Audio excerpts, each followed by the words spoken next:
Dear students, good morning. ഈ ഒരു വീഡിയോയിൽ നമ്മൾ ഡിസ്കസ് ചെയ്യുന്നത് മെത്തേഡ്സ് ഓഫ് പെർഫോമൻസ് അപ്രൈസൽ എന്നുള്ള ഒരു ഏരിയയാണ്. നിങ്ങൾക്കറിയാം, പെർഫോമൻസ് അപ്രൈസൽ എന്ന് പറഞ്ഞാൽ നമ്മൾ അതിൻ്റെ മറ്റൊരു പേരാണ് പെർഫോമൻസ് ഇവാലുവേഷൻ. നമ്മുടെ ഒരു സ്ഥാപനത്തിൽ ഉള്ള തൊഴിലാളികളുടെ പെർഫോമൻസിനെ നമ്മൾ വിലയിരുത്തുന്ന ഒരു പ്രോസസ്സാണ് പെർഫോമൻസ് അപ്രൈസൽ എന്നല്ലേ. സയൻറ്റിഫിക് ആയിട്ടുള്ള സിസ്റ്റമാറ്റിക് ആയിട്ടുള്ള പല മെത്തേഡുകളും ഉപയോഗിച്ചിട്ട് നമ്മുടെ സ്ഥാപനത്തിലെ എംപ്ലോയീസിൻ്റെ പെർഫോമൻസ് നമ്മൾ കണ്ടിന്യൂസ് ആയിട്ട് ഇങ്ങനെ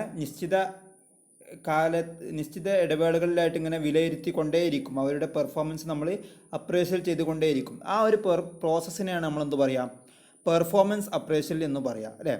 അപ്പോൾ ഈ പെർഫോമൻസ് അപ്രൈസൽ ചെയ്യാൻ വേണ്ടിയിട്ട് വിവിധ മെത്തേഡുകൾ സ്ഥാപനങ്ങൾ ഉപയോഗിക്കുന്നുണ്ട്. ഓക്കെ, ഇപ്പോൾ എല്ലാ മെത്തേഡുകളും എല്ലാ സ്ഥാപനത്തിലും ഉപയോഗിക്കണമെന്നില്ല. ഓരോ സ്ഥാപനവും അതിൻ്റേതായ അവരുടെ സിറ്റുവേഷൻ അനുസരിച്ച് ആ സ്ഥാപനത്തിൻ്റെ സിറ്റുവേഷന് ഏറ്റവും സൂട്ടബിൾ ആയിട്ടുള്ള മെത്തേഡ് ഏതാണോ ആ മെത്തേഡ് ഉപയോഗിക്കുകയാണ് ചെയ്യുക. അപ്പോൾ ഇങ്ങനെ ഉള്ള പെർഫോമൻസ് അപ്രൈസലിൻ്റെ മെത്തേഡിനെ നമുക്ക് പ്രധാനമായിട്ട് രണ്ടായിട്ട് തരംതിരിക്കാം. ഒന്ന് ട്രഡീഷണൽ മെത്തേഡും മറ്റൊന്ന് മോഡേൺ മെത്തേഡും. ട്രഡീഷണൽ മെത്തേഡും രണ്ടാമത്തത് മോഡേൺ മെത്തേഡും. ഇതിൽ ആദ്യം നമ്മൾ ഡിസ്കസ് ചെയ്യാൻ പോകുന്നത് ട്രഡീഷണൽ മെത്തേഡുകളാണ്. ട്രഡീഷണൽ മെത്തേഡിൽ പ്രധാനമായിട്ട് നമുക്ക് 11 മെത്തേഡുകൾ വരുന്നുണ്ട്. ഒന്നാമത്തത് റാങ്കിങ് മെത്തേഡാണ്, റാങ്കിങ് മെത്തേഡ്. രണ്ടാമത്തത് പെയ്ഡ് കമ്പാരിസൺ മെത്തേഡ്. മൂന്നാമത്തത് ഗ്രേഡിംഗ് മെത്തേഡ്. നാലാമത്തത് ഗ്രാഫിക് റേറ്റിംഗ് സ്കെയില്. അഞ്ചാമത്തത് ചെക്ക് ലിസ്റ്റ് മെത്തേഡ്. ആറാമത്തത് ഫോഴ്സ്ഡ് ഡിസ്ട്രിബ്യൂഷൻ മെത്തേഡ്. ഏഴാമത്തത് ക്രിട്ടിക്കൽ ഇൻസിഡൻറ്റ് മെത്തേഡ്. എട്ടാമത്തത് ഫീൽഡ് റിവ്യൂ മെത്തേഡ്. ഒൻപതാമത്തത് കോൺഫിഡൻഷ്യൽ റിപ്പോർട്ട്. പത്താമത്തത് എസ് എ അപ്രൈസൽ മെത്തേഡ്. 11ാമത്തത് ഗ്രൂപ്പ് അപ്രൈസൽ. ഓക്കെ, ഇങ്ങനെ പ്രധാനമായിട്ട് 11 മെത്തേഡുകളാണ് ട്രഡീഷണൽ മെത്തേഡ് ഓഫ് പെർഫോമൻസ് അപ്രൈസലുള്ളത്. പെർഫോമൻസ് അപ്രൈസലിൻ്റെ മെത്തേഡുകളെ നമ്മൾ ട്രഡീഷണൽ എന്നും മോഡേൺ എന്നും തരംതിരിച്ചിട്ടുണ്ട്. അതിൽ ട്രഡീഷണൽ വന്ന 11 നമ്മളിപ്പോൾ പറഞ്ഞത്. ഇനി നമുക്ക് ഓരോന്നും ഡിസ്കസ് ചെയ്യാം. വളരെ എളുപ്പമാണ്. ഇത് ഇമ്പോർട്ടൻ്റ് ആയിട്ടുള്ളൊരു ഏരിയ ആണ് കേട്ടോ. കുറച്ച് വലിയൊരു ഏരിയയാണ് മെത്തേഡ്സ് എന്നുള്ളത്. കാരണം ഇതിൽ ട്രഡീഷണലും വരുന്നുണ്ട്, മോഡേണും വരുന്നുണ്ട്. രണ്ടും കൂടെ ഒരു 10-16 മെത്തേഡ്സുകൾ വരുന്നുണ്ട്. ഓക്കെ, പക്ഷെ ഇത് വളരെ സിമ്പിളായിട്ട് നമുക്ക് പഠിക്കാൻ പറ്റും. ആദ്യത്തിൽ ട്രഡീഷണലിൽ ഒന്നാമത്തത് റാങ്കിങ് മെത്തേഡ്. അതായത് ഇവിടെ മനസ്സിലാക്കുക, നമ്മൾ പെർഫോമൻസ് അപ്രൈസലിനെ കുറിച്ചാണ് പറയുന്നത്. നമ്മൾ വിവിധ മെത്തേഡുകൾ ഉപയോഗിച്ചുകൊണ്ട് നമ്മുടെ സ്ഥാപനത്തിലെ എംപ്ലോയീസിൻ്റെ പെർഫോമൻസിനെ വിലയിരുത്തുക. അതിൽ ഒന്നാമത്തെ മെത്തേഡാണ് ട്രഡീഷണലിൽ ഒന്നാമത്തെ മെത്തേഡാണ് റാങ്കിങ് മെത്തേഡ്. റാങ്കിങ് മെത്തേഡ് എന്ന് പറയുമ്പോൾ എന്താണ്, പേര് പോലെ തന്നെയാണ്. നമ്മൾ റാങ്ക് കൊടുക്കുക ഓരോ എംപ്ലോയീസിന്. ഇപ്പോൾ ഏറ്റവും നന്നായിട്ട് പെർഫോം ചെയ്യുന്ന ഒരാൾക്ക് എന്ത് കൊടുക്കും, ഫസ്റ്റ് റാങ്ക്. അതിൻ്റെ താഴെയായി വരുന്ന ആൾക്ക് എന്ത് കൊടുക്കും, സെക്കൻഡ്. അതിൻ്റെ പിറകിൽ വരുന്ന ആൾക്ക് എന്ത് കൊടുക്കും, തേർഡ് റാങ്ക്. ഏറ്റവും അവസാനം വരുന്ന ആൾക്ക് എന്ത് ചെയ്യും, ലാസ്റ്റ് റാങ്ക്. ഇപ്പം 30 എംപ്ലോയീസുള്ള ഒരു എംപ്ലോയി ആണെങ്കിൽ ഏറ്റവും ബാക്ക്വേർഡ് ആയിട്ടുള്ള ഏറ്റവും അവസാനം പെർഫോമൻസ് വരുന്ന എംപ്ലോയിക്ക് 30ാമത്തെ റാങ്ക് ആയിരിക്കും വരിക. ഓക്കെ, വളരെ സിമ്പിൾ അല്ലേ, പേരിൽ തന്നെ ഉണ്ടാവും അല്ലേ. റാങ്കിങ് മെത്തേഡ് അല്ലെങ്കിൽ അൾട്ടർനേഷൻ റാങ്കിങ് എന്ന് പറയും അല്ലേ. നമ്മൾ ഫസ്റ്റ്, സെക്കൻഡ്, തേർഡ്, ഫോർത്ത് ഇങ്ങനെ കൊടുത്താണ്ട് എന്ത് ചെയ്യും, എംപ്ലോയീസിൻ്റെ പെർഫോമൻസിനെ നമ്മൾ വിലയിരുത്തും. ഓക്കെ, രണ്ടാമത്തെ മെത്തേഡാണ് പെയ്ഡ് കമ്പാരിസൺ മെത്തേഡ്. ശ്രദ്ധിക്കുക, വാക്കിൽ തന്നെയുണ്ട് പെയ്ഡ് കമ്പാരിസൺ. നമ്മളിങ്ങനെ സ്ഥാപനത്തിലെ തൊഴിലാളികളെ ഇങ്ങനെ ജോഡികളായിട്ട് കമ്പയർ ചെയ്യാം. ഇതിൽ പറയുന്നത് each person is compared with other person in pairs at one time. Only one trait is considered each time of comparison. With large number of employees it become extremely time consuming. അതായത് paired comparison method എന്ന് പറഞ്ഞാൽ ഓരോ എംപ്ലോയീസിൻ്റെയും സ്ഥാപനത്തിലുള്ള മറ്റു എംപ്ലോയീസുമായി compare ചെയ്യാം. ഒരു example പറയാം. ഇപ്പം ഇവിടെ ഏതെങ്കിലും ഒരു ട്രയറ്റ് ഒരു സമയത്ത് ഉപയോഗിക്കുള്ളൂ. ട്രയറ്റ് എന്ന് പറഞ്ഞാൽ ഓരോ ഗുണങ്ങൾ ഉണ്ടാവില്ല എംപ്ലോയീസിൻ്റെ. ഇപ്പോൾ എന്താ പറയുക, അവരുടെ ക്വാളിറ്റി ഓഫ് വർക്ക് അതൊരു ട്രയറ്റാണ്. ക്വാണ്ടിറ്റി ഓഫ് വർക്ക് അതൊരു ട്രയറ്റാണ്. അവരുടെ അറ്റൻഡൻസ് അതൊരു ട്രയറ്റാണ്. അവരുടെ കമ്മ്യൂണിക്കേഷൻ സ്കില്ല് ഇങ്ങനെ ഓരോ ട്രയറ്റുകളായിരിക്കുമല്ലോ നമ്മൾ വിശകലനം ചെയ്യുക. ഇപ്പോൾ ഒരു എക്സാമ്പിൾ പറയുകയാണെങ്കിൽ നമ്മൾ ഒരു എംപ്ലോയിൻ്റെ കമ്മ്യൂണിക്കേഷൻ സ്കില്ലാണ് ഇവിടെ നമ്മൾ ചെക്ക് ചെയ്യുന്നത് വിചാരിച്ചോ. അപ്പം ഒരു സ്ഥാപനത്തിൽ ഒരു 3 എംപ്ലോയി ആണുള്ളതെന്ന് വിചാരിച്ചോ. എ, ബി, സി ഇങ്ങനെ 3 എംപ്ലോയി ആണുള്ളത്. അപ്പോൾ ആദ്യം എൻ്റെ കമ്മ്യൂണിക്കേഷൻ സ്കില്ല് ബി ആയിട്ട് കമ്പയർ ചെയ്യും. പിന്നെ എൻ്റെ കമ്മ്യൂണിക്കേഷൻ സ്കില്ല് സി ആയിട്ട് കമ്പയർ ചെയ്യും. പിന്നെ ബിയും സിയുമായിട്ട് കമ്പയർ ചെയ്യും. ഇങ്ങനെ ഓരോ എംപ്ലോയിനെയും മറ്റു എംപ്ലോയീസുമായിട്ട് പരസ്പരം കമ്പയർ ചെയ്യും. എന്നിട്ട് അതിൽ നിന്ന് ഏറ്റവും ബെസ്റ്റ് ആരാണ്, രണ്ടാമത്തെ ആരാണ്, അങ്ങനെ തരംതിരിക്കും. അപ്പോൾ നിങ്ങൾക്ക് തന്നെ മനസ്സിലാവും ഇവിടെ ഈ ഒരു മെത്തേഡ് നമുക്ക് മനസ്സിലാവും ഒരുപാട് എംപ്ലോയീസ് ഉണ്ടാകുമ്പോൾ ഇത് അത്രത്തോളം സൂട്ടബിൾ അല്ല. കാരണം ഓരോ എംപ്ലോയിനെയും മറ്റുള്ള ഓരോ എംപ്ലോയീസുമായിട്ട് ഇപ്പോൾ 40 എംപ്ലോയി ഉള്ള ഒരു സ്ഥാപനമാണെങ്കിൽ ഇപ്പോൾ ഒന്നാമത്തെ എംപ്ലോയിനെ ബാക്കി 39 എംപ്ലോയീസായിട്ടും കമ്പയർ ചെയ്യണം.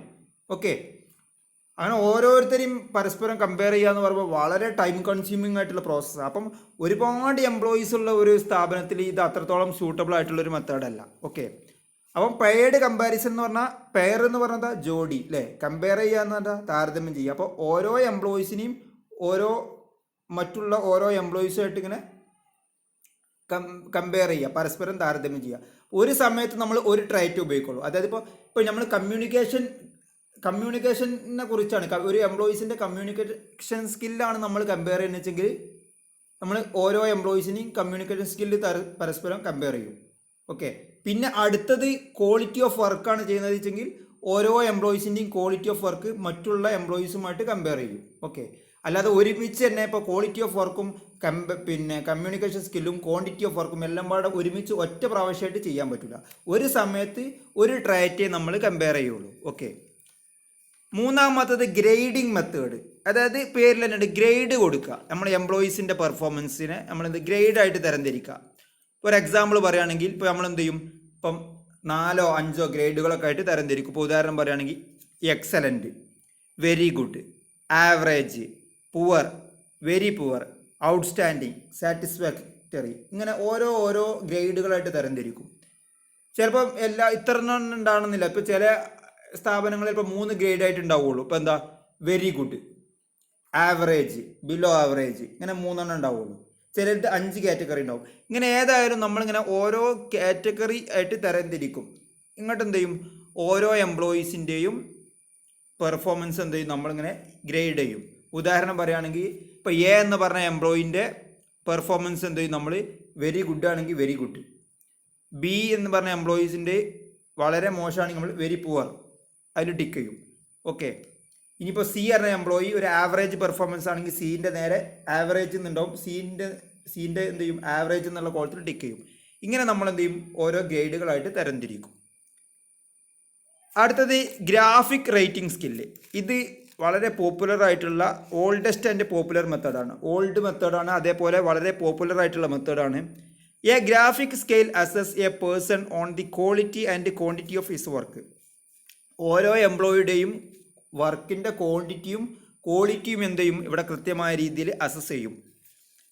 അതായത് is he outstanding or above average, average, below average, very poor. ഓരോ എംപ്ലോയിൻ്റെ പെർഫോമൻസ് ഔട്ട്സ്റ്റാൻഡിങ് ആണോ, എബോ ആവറേജ് ആണോ, ബിലോ ആവറേജ് ആണോ, വെരി പുവർ ആണോ, ഇങ്ങനെ ഓരോ കാറ്റഗറി ആയിട്ട് നമ്മൾ തരംതിരിക്കും. ഓക്കെ, ഇവിടെ ഗ്രാഫിക് റേറ്റിംഗ് സ്കെയിലിൽ പ്രധാനമായിട്ട് 2 മെത്തേഡ് ഉണ്ട്. ശ്രദ്ധിക്കുക, ഗ്രാഫിക് റേറ്റിംഗ് സ്കെയിലിൽ പ്രധാനമായിട്ട് 2 മെത്തേഡ് ഉണ്ട്. ഒന്ന് കണ്ടിന്യൂസ് റേറ്റിംഗ് സ്കെയിലും മറ്റൊന്ന് ഡിസ്ക്രീറ്റ് റേറ്റിംഗ് സ്കെയിലും. കണ്ടിന്യൂസ് റേറ്റിംഗ് സ്കെയിൽ എന്ന് പറഞ്ഞാൽ നമ്മൾ ആ പിക്ചറിൽ നിങ്ങൾ നോക്കിയാൽ മതി, ഓരോ സ്കെയിലിനും നമ്മൾ എന്ത് ചെയ്യും, അല്ലെങ്കിൽ ഓരോ റേറ്റിനും നമ്മൾ എന്ത് ചെയ്യും, ഓരോ ഇങ്ങനെ പോയിന്റ് കൊടുക്കും. ഉദാഹരണം പറയാം, എക്സലൻ്റ് എന്നുള്ളതിന് 5 പോയിന്റ്, ഗുഡ് ആയാലും 4 പോയിന്റ്, അക്സെപ്റ്റബിൾ അല്ലെങ്കിൽ ആവറേജിന് 3 പോയിന്റ്, ഫെയർ അല്ലെങ്കിൽ below average 2 point, poor 1 point. ഇപ്പം ഇവിടെ 5 ഗ്രേഡായിട്ട് തരംതിരിക്കുക. അപ്പം 5 to 1 വരെ ഇങ്ങനെ ഗ്രേഡ് കൊടുക്കും. ഇനിയിപ്പോൾ A ഗ്രേഡ് ഉണ്ടെങ്കിൽ 7 to 1 വരെ ഇങ്ങനെ ഗ്രേഡ് കൊടുക്കും. എന്നിട്ട് എന്ത് ചെയ്യും, ഓരോന്നിനിങ്ങനെ കാറ്റഗറി ചെയ്യും. ഉദാഹരണം പറയാം, ഡിപ്പെൻഡബിലിറ്റി. അപ്പോൾ ഡിപ്പെൻഡബിലിറ്റിക്ക് ഇപ്പോൾ എ എന്ന് പറഞ്ഞ എംപ്ലോയിക്ക് ഇപ്പോൾ ഓണേഴ്സിൻ്റെ അല്ലെങ്കിൽ സൂപ്പർവൈസർ അഭിപ്രായത്തിൽ അദ്ദേഹം ഒരു ആവറേജിലാണ് വരുന്നത് വെച്ചെങ്കിൽ ഡിപ്പെൻഡബിലിറ്റി എന്നുള്ളതിന് നേരെ ആവറേജ് അല്ലെങ്കിൽ അക്സെപ്റ്റബിൾ എന്നുള്ളതിൻ്റെ നേരെ എന്ത് ചെയ്യും ടിക്ക് ചെയ്യും. പിന്നെ ഇനീഷ്യേറ്റീവ്, അതായത് അവരുടെ ഇനീഷ്യേറ്റീവ് എല്ലാ കാര്യങ്ങളും മുൻകൈ എടുത്ത് മുന്നോട്ട് വന്ന് ചെയ്യാനുള്ളൊരു കപ്പാസിറ്റി. ആ കാര്യത്തിൽ ഇപ്പോൾ എ എന്ന് പറഞ്ഞ ഒരാൾ എക്സലൻ്റ് ആണെന്ന് കരുതിക്കോ, അപ്പം അയാൾ എക്സലൻ്റ് എന്നുള്ളതിന് ടിക്ക് ചെയ്യും. ഓവറാൾ ഔട്ട്പുട്ട് ഇപ്പം ഫെയർ എന്നാണെങ്കിൽ ഫെയറിൻ്റെ നേരെ ടിക്ക് ചെയ്യും. അപ്പം എക്സലൻ്റ് വന്നാൽ എന്ത് ചെയ്യും 5 പോയിൻ്റ് ഇട്ടും, ഗുഡിൽ വന്നാൽ 4 പോയിൻ്റ് ഇട്ടും. ഇങ്ങോട്ട് എന്ത് ചെയ്യും അവസാനം മൊത്തം കൂട്ടും. അങ്ങനെ ഓരോ എംപ്ലോയീസിൻ്റെതും ഇങ്ങനെ നമ്മൾ എന്ത് ചെയ്യും ഇങ്ങനെ പോയിന്റ് ഇടും. ഇങ്ങോട്ട് അവസാനം ടോട്ടൽ ആർക്കാണോ കൂടുതൽ പോയിന്റ് ഇട്ട് അയാൾ ഫസ്റ്റ്, രണ്ടാമത്തെ, സെക്കൻഡ് അങ്ങനെ വരും. ഇതാണ് കണ്ടിന്യൂസ് റേറ്റിംഗ് സ്കെയില്. ഇതിൻ്റെ വേറൊരു മെത്താണ് ഡിസ്ക്രീറ്റ് റേറ്റിംഗ് സ്കെയില്. ഇവിടെ എത്ര വ്യത്യാസമുള്ളൂ, നമ്മൾ എന്ത് ചെയ്യില്ല പോയിന്റ് ഒന്നും കൊടുക്കണില്ല. ജസ്റ്റ് ഇപ്പോൾ ഒരു എക്സാമ്പിൾ പറയാം, നമ്മൾ ഒരു എംപ്ലോയിൻ്റെ കമ്മ്യൂണിക്കേഷൻ സ്കില്ലാണ് നോക്കണമെന്ന് വെച്ചെങ്കിൽ ഇപ്പോൾ എ എന്ന് പറഞ്ഞൊരു എംപ്ലോയിൻ്റെ കമ്മ്യൂണിക്കേഷൻ സ്കില്ല് അതിപ്പോൾ ഓണർ പിന്നെ സൂപ്പർവൈസർ പറയുകയാണെങ്കിൽ ഒരു വെരി ഗുഡ് ആണെന്ന് പറയുകയാണെങ്കിൽ വെരി ഗുഡ് എന്നുള്ളതിൽ ടിക്ക് ചെയ്യും. ഓക്കെ, അത്രയേ ഉള്ളൂ. ഇങ്ങനെ 2 മെത്തേഡാണുള്ളത്. അടുത്ത മെത്തേഡാണ് 5ാമത്തത് checklist method. Checklist method എന്ന് പറയുമ്പം ഇതാണ്: a checklist is a statement of traits and performance of employees on the job. It is prepared in the column namely yes or no. Checklist എന്ന് പറഞ്ഞാൽ അതൊരു സ്റ്റേറ്റ്മെൻറ്റാണ്. ആ സ്റ്റേറ്റ്മെൻറ്റിൽ എന്താ ഉണ്ടാകുക, എംപ്ലോയീസിൻ്റെ പെർഫോമൻസും അതേപോലെ എംപ്ലോയീസിൻ്റെ ട്രയൽസും. അതായത് ട്രയൽസ് എന്ന് പറഞ്ഞാൽ ഓരോ എംപ്ലോയീസിൻ്റെയും ഓരോ ഗുണങ്ങൾ. എന്നിട്ട് അതിൻ്റെ നേരെ 2 കോളം ഉണ്ടാവും, യെസ് ഓർ നോ. ഇങ്ങനെ 2 കോളം ഉണ്ടാവും. ഒരു എക്സാമ്പിൾ കൊടുക്ക്. അതിൻ്റെ ഇപ്പോൾ ഒരു കോളത്തിൽ ഇപ്പോൾ ഉദാഹരണം പറയാം, നമ്മൾ എ എന്ന് പറഞ്ഞ ഒരു എംപ്ലോയിൻ്റെ ചെക്ക് ലിസ്റ്റാണ് ഉണ്ടാക്കുന്നത്. ഓക്കെ, ചെക്ക് ലിസ്റ്റ് മെത്തേഡ് ഉപയോഗിച്ചിട്ട് എൻ്റെ പെർഫോമൻസ് നമ്മൾ വിലയിരുത്തുകയാണ്. അപ്പോൾ അതിൽ ഇപ്പോൾ ആ സ്റ്റേറ്റ്മെൻറ്റിൽ ഇപ്പോൾ 1ാമത്തെ ചോദ്യം, is he really interested in job. A എന്ന് പറഞ്ഞ ആൾ അയാളുടെ ജോബിൽ ഇൻട്രസ്റ്റഡ് ആണോ? യെസ് ആണെങ്കിൽ യെസ് എന്ന് ടിക്ക് ചെയ്യും, നോ ആണെങ്കിൽ നോ എന്ന് ടിക്ക് ചെയ്യും. അതായത് ആരാണോ പെർഫോമൻസ് അപ്രൈസൽ നടത്തുന്ന ഇവരുടെ പെർഫോമൻസ് റേറ്റ് ചെയ്യുന്ന ആളുകൾ എന്ത് ചെയ്യും, യെസ്സിലാണെങ്കിൽ യെസ് എന്ന് നോയിൽ ടിക്ക് ചെയ്യും. അടുത്തത് is the employee regular on the job. A എന്ന് പറഞ്ഞ എംപ്ലോയി റെഗുലറായിട്ട് ജോലിക്ക് വരുന്ന ആളാണോ? യെസ് ആണെങ്കിൽ യെസ്സിൽ ടിക്ക് ചെയ്യും, നോ ആണെങ്കിൽ റേറ്റ് ചെയ്യുന്ന ആളെന്ത് ചെയ്യും, നോയിൽ ടിക്ക് ചെയ്യും. അങ്ങനെ ഓരോ ഇവരെ ജോബുമായിട്ട് ബന്ധപ്പെട്ട ഓരോ കാര്യങ്ങളുണ്ടാവും, അതിനൊക്കെ യെസ് ആണോ നോ ആണോ എന്നുള്ളത് ടിക്ക് ചെയ്യും. ഓക്കെ, ഇതാണ് ചെക്ക് ലിസ്റ്റ് മെത്തേഡ് എന്ന് പറഞ്ഞാൽ. അടുത്തത് ഫോഴ്സ്ഡ് ഡിസ്ട്രിബ്യൂഷൻ മെത്തേഡ്. ഇതിൽ പ്രധാനപ്പെട്ട ഒന്നാണ്. ഫോഴ്സ്ഡ് ഡിസ്ട്രിബ്യൂഷൻ മെത്തേഡ് എന്ന് പറഞ്ഞാൽ it is developed to reduce bias and establish objective standard of comparison between individuals. But it does not involve the intervention of third party. The most common method is used in this one, which asks raters to choose from among groups of statements those which best fit the individual being rated and those which least fit him. The performance of the majority of employees will be around the average or median level. Only few employees' performance will be extreme good or extreme poor. The rater is forced to arrange all the employees on both the sides of the high point. The main objective of this is to spread the employees over the rating scale. ശ്രദ്ധിച്ചുക്കോ, forced distribution method എന്ന് പറഞ്ഞാൽ ഇവിടെ raters അല്ലെങ്കിൽ performance appraisal ചെയ്യുന്ന ആളുകൾ എന്താ ചെയ്യുക വെച്ചാൽ സ്ഥാപനത്തിലുള്ള മൊത്തം എംപ്ലോയീസിനെ ഇങ്ങനെ അവരുടെ പെർഫോമൻസിൻ്റെ അടിസ്ഥാനത്തിൽ ആവറേജ്, ടോപ്പ്, ലോ അല്ലെങ്കിൽ ആവറേജ്, എക്സലൻ്റ്, ലോ ഇങ്ങനെ 2-3 കാറ്റഗറി ആയിട്ട് തരംതിരിക്കും. ഓക്കെ, അല്ലെങ്കിൽ ചിലപ്പോൾ 4-5 കാറ്റഗറി ആയിട്ട് തരംതിരിക്കും. എന്നിട്ട് എന്ത് ചെയ്യും, ഓരോ എംപ്ലോയീസിനെയും എന്ത് ചെയ്യും, ഇപ്പം സ്ഥാപനത്തിൻ്റെ മാനേജ്മെൻറ്റ് തന്നെ പറയും, ഓൾറെഡി പറയും എന്ത് ചെയ്യും, ആവറേജിൽ 70% ആളുകൾ വരണം. ഇപ്പോൾ നമ്മൾ ഈ പിക്ചറിന് ഇപ്പോൾ നമ്മൾ കൊടുത്തിട്ടുള്ള ആ പിക്ചറിൻ്റെ ഒരു എക്സാമ്പിൾ വെച്ചിട്ട് പറയുകയാണെങ്കിൽ ആവറേജിൽ 70% ആളുകൾ വരണം, ടോപ്പിൽ ഒരു 20% ആളുകൾ വരണം, ലോയിൽ ഒരു 10% ആളുകൾ വരണം. ഇത് ഇവരെ ഓൾറെഡി ഫിക്സ് ചെയ്തിട്ടുണ്ടാവും. അപ്പോൾ എന്ത് ചെയ്യും, നിലവിലുള്ള എംപ്ലോയീസിനെ ഇവർ എന്ത് ചെയ്യും, ഈ റേറ്റ് ചെയ്യുന്ന ആളുകൾ ചിലപ്പോൾ സൂപ്പർവൈസർമാരാവാം റേറ്റ് ചെയ്യണം, ആരാണോ റേറ്റ് ചെയ്യണം ഇവരുടെ പെർഫോമൻസ് അപ്രൈസൽ നടത്തുന്നത് ആരാണോ അവരെന്ത് ചെയ്യും, ഓരോ എംപ്ലോയീസിനെയും ഇങ്ങനെ ആവറേജ്, ലോ, ടോപ്പ് ഇങ്ങനെ തരംതിരിക്കും. അപ്പോൾ നിങ്ങൾക്കറിയാം സ്വാഭാവികമായിട്ടും ഒരു സ്ഥാപനത്തിൽ ഇപ്പോൾ 100 എംപ്ലോയി ഉള്ള സ്ഥാപനത്തിൽ ഒരു 70% ആളുകളും നോർമലി ഒരു ആവറേജ് കാറ്റഗറിയിലായിരിക്കും വരിക. കുറച്ച് ആളുകൾ എന്ത് ചെയ്തിട്ടുണ്ടാവും, ടോപ്പിൽ വന്നിട്ടുണ്ടാവും, കുറച്ച് ആളുകൾ ലോലും വന്നിട്ടുണ്ടാവും. അതുകൊണ്ട് തന്നെ അത് നമ്മളൊരു കർവ് രൂപത്തിൽ വരയ്ക്കുമ്പം നമുക്കൊരു നോർമൽ ഡിസ്ട്രിബ്യൂഷൻ കർവ് അല്ലെങ്കിൽ എന്താ ഒരു ബെൽ ഫോമിലുള്ള ഒരു കർവാണ് വരിക. കണ്ടോ, ഒരു നോർമൽ ഡിസ്ട്രിബ്യൂഷൻ കർവിലാണ് വരിക. കാരണം എന്താ നിങ്ങൾക്കറിയാം, നോർമൽ ഡിസ്ട്രിബ്യൂഷൻ കർവ് എന്ന് പറഞ്ഞാൽ ഇതിൽ വരാനുള്ള കാരണം എന്താ 70% അല്ലെങ്കിൽ 75% ആളുകളും മെയിലാണ് വരിക, ഒരു ആവറേജ് പെർഫോമൻസിലായിരിക്കും വരിക. ഓക്കെ, കുറച്ച് ആളുകൾ എന്ത് ചെയ്യും, ടോപ്പിൽ വരും, കുറച്ച് ആൾക്കാർ ലോയിലും വരും. ഓക്കെ, ഇങ്ങനെ നമ്മൾ എംപ്ലോയീസിനെ റേറ്റ് ചെയ്യുന്ന ഒരു സിസ്റ്റത്തിനാണ് നമ്മൾ ഫോഴ്സ്ഡ് ഡിസ്ട്രിബ്യൂഷൻ മെത്തേഡ് എന്ന് പറയാം. ഇവിടെ ശ്രദ്ധിക്കുക, ഈ ഫോഴ്സ്ഡ് എന്ന് പറഞ്ഞ വാക്കിൻ്റെ അർത്ഥം എന്താ? ഫോഴ്സ് ചെയ്യുക എന്ന് പറഞ്ഞാൽ നിർബന്ധിപ്പിക്കുക എന്നല്ലോ. ഈ ഫോഴ്സ്ഡ് എന്ന് പറഞ്ഞ പേര് വരാൻ കാരണം എന്താ വെച്ചാൽ, ഇവിടെ നിങ്ങൾക്കറിയാം, ഞാൻ നേരത്തെ പറഞ്ഞു, കുറച്ച് എംപ്ലോയീസിനെ എന്തെന്നാലും ടോപ്പിൽ നമ്മൾ പെടുത്തണം. കുറച്ച് മെജോറിറ്റി ആൾക്കാർ ആവറേജിൽ വരും, കുറച്ച് ആൾക്കാർ എന്തെന്നാലും നമ്മൾ എന്ത് ചെയ്യണം, ലോ ലെവലിൽ വരണം. അപ്പോൾ നമ്മളോട് മാനേജ്മെൻറ്റ് എന്താ പറയുക, നിലവിലുള്ള എംപ്ലോയീസിനെ ഇങ്ങനെ 4 or 5 കാറ്റഗറി അല്ലെങ്കിൽ 3 or 4 or 5 കാറ്റഗറി ആയിട്ട് തരംതിരിക്കാനാണ് പറയുക. അപ്പോൾ നമ്മൾ എന്ത് ചെയ്യണം, ഇപ്പോൾ കുറച്ച് എംപ്ലോയീസിനെ എന്തെന്നാലും വെരി പുവർ പെർഫോമൻസിൽ ഇടേണ്ടി വരും.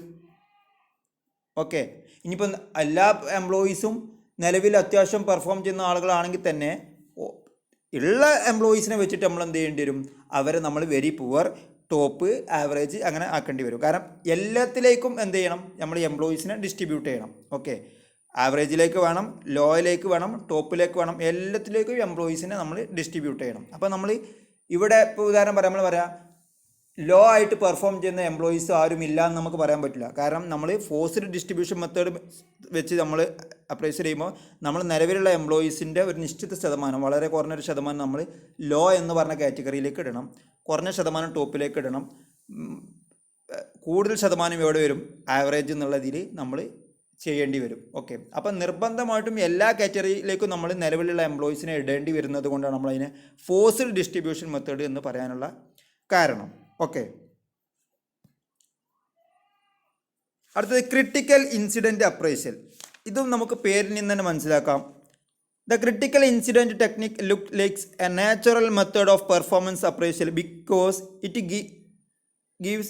gives a supervisor actual factual incidents to discuss with an employee. Supervisors are asked to keep a record on each employee and to record actual incidents of positive or negative behavior. ഇവിടെ എന്താ വെച്ചാൽ പേരിൽ തന്നെ ഉണ്ട് critical incident. അതായത് ഇവിടെ നമ്മളെ എംപ്ലോയീസിൻ്റെ ഇങ്ങനെ അവരുടെ ട്രയറ്റ്സോ ഒന്നുമല്ല നോക്കുന്നത്, അവരുടെ പിന്നെ അറ്റൻഡൻസ് എങ്ങനെയാണ്, അവരുടെ ക്വാളിറ്റി എങ്ങനെയാണ്, ക്വാണ്ടിറ്റി ഓഫ് വർക്ക് എങ്ങനെയാണ്, അങ്ങനെ അവരുടെ ഓരോ ട്രയറ്റുകളെ നമ്മൾ വിശകലനം ചെയ്യല്ല ചെയ്യുക. ഇവിടെ നമ്മൾ ഓരോ ക്രിട്ടിക്കൽ ഇൻസിഡൻറ്റ് വരുന്ന സമയത്ത് അവർ എങ്ങനെ ബിഹേവ് ചെയ്യുന്നു എന്നുള്ളതാണ് നോക്കുക. ഇവിടെ അവരുടെ ട്രയറ്റ് അല്ല നോക്കുക, പകരം അവരുടെ ബിഹേവിയറാണ് നോക്കുക. ഉദാഹരണം പറയാം, ഇപ്പോൾ ഒരു ക്രിട്ടിക്കൽ ഇൻസിഡൻറ്റിന് ഒരു ഉദാഹരണം പറയുകയാണെങ്കിൽ, ഇപ്പോൾ ഒരു മെഷീനാണ് ബ്രേക്ക് ഡൗൺ ആയി എന്ന് കരുതിക്കോ, ഒരു സ്ഥാപനത്തിലെ ഫാക്ടറിയിലെ മെഷീനാണ് ബ്രേക്ക് ഡൗൺ ആയി, അത് അവിടുത്തെ ഒരു ക്രിട്ടിക്കൽ ഇൻസിഡൻറ്റാണ്. ഈ ഇൻസിഡൻറ്റിനോട് അവിടുത്തെ എംപ്ലോയീസ് എങ്ങനെയാണ് അവർ പ്രതികരിക്കുന്നത്, അവർ ആ ഒരു സംഭവത്തിൽ അവർ നെഗറ്റീവായിട്ടാണോ ബിഹേവ് ചെയ്യുന്നത്, അത്തരമൊരു സിറ്റുവേഷനിൽ അവരെങ്ങനെ പോസിറ്റീവായിട്ടാണോ അവർ ബിഹേവ് ചെയ്യുന്നത്, ഇങ്ങനെയാണ് നോക്കുന്നത്. അതായത് ഓരോ ക്രിട്ടിക്കൽ ഇൻസിഡൻസ് അല്ലെങ്കിൽ ഓരോ ക്രിട്ടിക്കൽ സിറ്റുവേഷൻ വരുന്ന സമയത്ത് അവർ എങ്ങനെയാണ് ബിഹേവ് ചെയ്യുന്നത് എന്നുള്ളതാണ് നമ്മൾ എന്ത് നോക്കുന്നത്, ഈ ഒരു മെത്തേഡിൽ നോക്കുന്നത്. ഓക്കെ, പോസിറ്റീവായിട്ടാണോ നെഗറ്റീവായിട്ടാണോ അവർ ബിഹേവ് ചെയ്യുന്നത്, അല്ലെങ്കിൽ ഗുഡ് ആയിട്ടാണോ ബാഡ് ആയിട്ടാണോ അവർ ബിഹേവ് ചെയ്യുന്നത് എന്നുള്ളതാണ് നോക്കുക. ഓക്കെ, അല്ലാതെ നമ്മൾ ഓരോ ട്രയറ്റ്സ് എടുത്ത് അവരെ വിശകലനം ചെയ്യുന്നതിന് പകരം ഇവിടെ എന്താ ചെയ്യുന്നത്, ഓരോ ഇൻസിഡൻസ് വരുമ്പോൾ ഓരോ സിറ്റുവേഷൻസിൽ അവർ എങ്ങനെ ബിഹേവ് ചെയ്യുന്നു എന്നുള്ളതാണ് ഇവിടെ നോക്കുന്നത്. ഓക്കെ, അതാണ് ക്രിട്ടിക്കൽ ഇൻസിഡൻറ്റ് അപ്രൈസൽ എന്നുള്ളത് കൊണ്ട് ഉദ്ദേശിക്കുന്നത്. ഓക്കെ, ഇതിൻ്റെ ഡിഫക്ട്സുകൾ പറയുന്നുണ്ട്, ഇതിൻ്റെ പോരായ്മകൾ. It is a time consuming process, time consuming ആണ്. There is a possibility of subjective judgement on the part of the writer. റൈറ്ററുടെ ഭാഗത്ത് നിന്ന് ചിലപ്പോൾ അയാൾക്ക് താല്പര്യമുള്ള ആളുകൾക്ക് കൂടുതൽ റേറ്റിംഗ് കൊടുക്കാനുള്ള സാധ്യതയൊക്കെ ഉണ്ട്, സബ്ജക്റ്റീവ് ജഡ്ജ്മെൻറ്റിനുള്ള സാധ്യത ഉണ്ട്. പിന്നെ പറഞ്ഞിട്ട് റിക്വയർസ് ക്ലോസ് സൂപ്പർവിഷൻ ഓഫ് എംപ്ലോയീസിനെ നമ്മൾ വളരെ ക്ലോസ് ആയിട്ട് വളരെ അടുത്ത് നിന്ന് സൂപ്പർവൈസ് ചെയ്താൽ മാത്രമേ, വിശകലനം ചെയ്താൽ മാത്രമേ നമുക്ക് ഈ ക്രിട്ടിക്കൽ ഇൻസിഡൻറ്റ് അപ്രൈസൽ മെത്തേഡ് ഉപയോഗിക്കാൻ പറ്റുള്ളൂ എന്നുള്ളതാണ് പറയുന്നത്. ഓക്കെ, അതൊക്കെയാണ് അതിൻ്റെ ഡിഫക്ട്സുകളായിട്ട് പറയുന്നത്.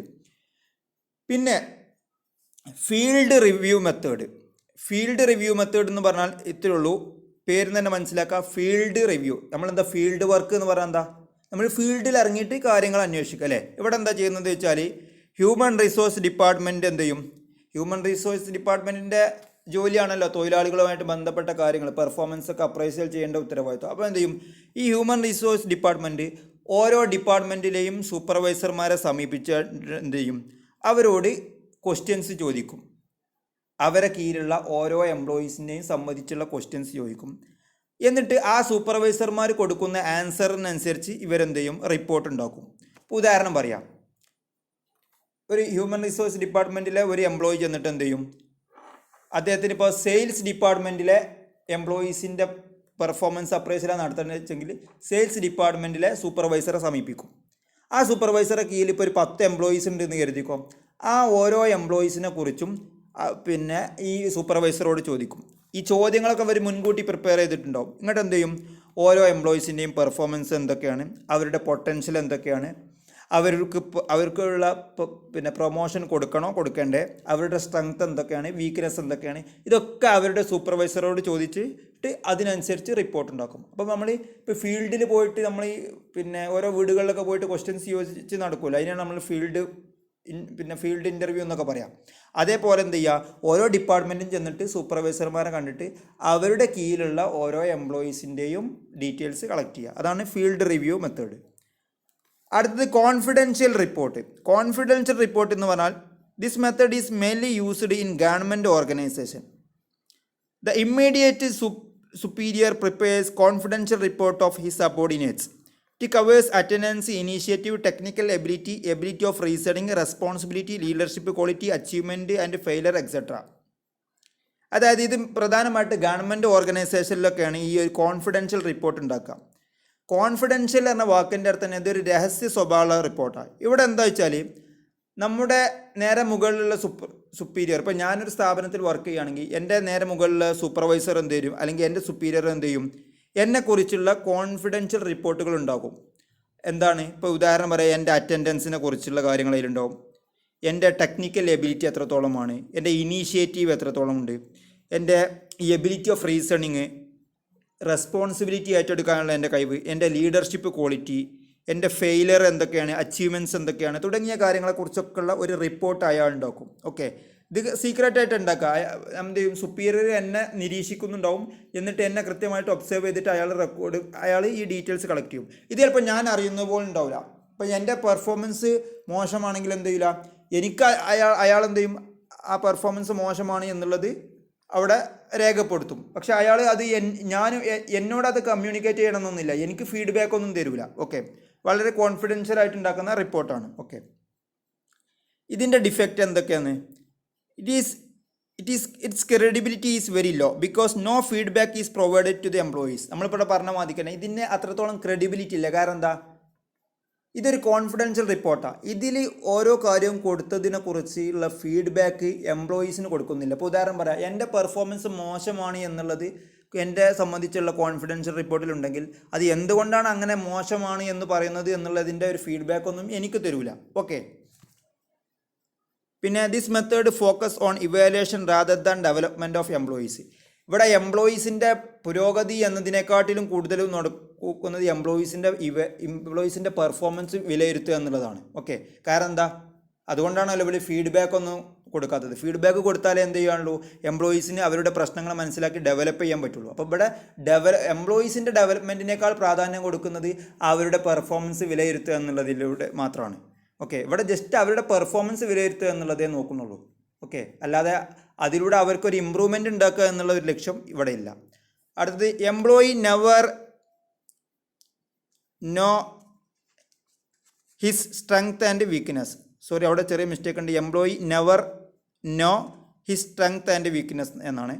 അതായത് എംപ്ലോയീസിന് ഒരിക്കലും എന്ത് ചെയ്യാൻ പറ്റില്ല, എംപ്ലോയിക്ക് ഒരിക്കലും അവരുടെ സ്ട്രെങ്ത് എന്താണ് വീക്ക്നെസ് എന്താണ് എന്നുള്ളത് മനസ്സിലാക്കാൻ പറ്റില്ല. കാരണം എന്താ, ഇവിടുത്തെ റിപ്പോർട്ട് കോൺഫിഡൻഷ്യലാണ്. ആ റിപ്പോർട്ടിനെ കുറിച്ചുള്ള ഒരു ഇൻഫർമേഷനും എംപ്ലോയീസിന് കൊടുക്കുന്നില്ല. അപ്പോൾ ആ ഇൻഫർമേഷനിലുണ്ടാവും, ആ റിപ്പോർട്ടിലുണ്ടാവും ഓരോ എംപ്ലോയിൻ്റെയും സ്ട്രെങ്ത് എന്താണ് വീക്ക്നെസ് എന്താണ് എന്നുള്ളതൊക്കെ. പക്ഷേ ആ ഇൻഫർമേഷൻ എംപ്ലോയീസിന് കൊടുക്കാത്തത് കൊണ്ട് തന്നെ എന്ത് ചെയ്യില്ല, അവർക്ക് അതുകൊണ്ടുള്ള മെച്ചമൊന്നും കിട്ടൂല. ഓക്കെ, അടുത്തത് S A appraisal method. S A appraisal method എന്ന് പറഞ്ഞാൽ ഇത് പേര് പോലെ തന്നെയാണ് എസ് എ ടൈപ്പിലാണ് നമ്മൾ എംപ്ലോയീസിനെ കുറിച്ചുള്ള വിവരം ഉണ്ടാക്കുന്നത്. അതായത് this technique ask the writer to write a paragraph or more covering an individual strength, weakness, potential etcetera.